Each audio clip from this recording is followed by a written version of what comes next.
Welcome back to the 6-part series of how to make more money from your existing customers. Yesterday, we talked about increasing pricing in order to not leave money on the table. And today, I wanted to talk about upselling. Do You Want Fries With That is responsible for billions of dollars for McDonald's. And essentially, all that they're doing is adding value to their customer base. If you got a burger, something that's going to make the experience better is a milkshake or a fry. And by asking this simple line, you're technically upselling. I went to K&G not too long ago, got a suit tailored. Before I left out of there, I had a belt, I had some new shoes, I had a new button up, and I believe I even got a new tie. And all that sales rep did, all the company did was had that sales rep in my face saying, hey, if you're going to buy a suit, you can go ahead and boost the way that you look with all these other items. We got 20% off of that. We got 10% off of this, so on and so forth. You could do the same thing with your customer base, the same way that maybe an Amazon or Walmart.com would do.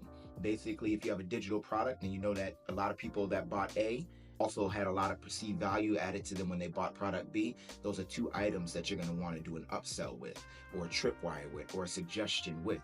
And by just simply suggesting it through text, through your emails, and through your checkout pages on your website, you'll be able to not leave as many dollars on the table as you're currently doing. So I don't know. If you guys aren't upselling, you are technically leaving money on the table, and we're in business to do exactly not that.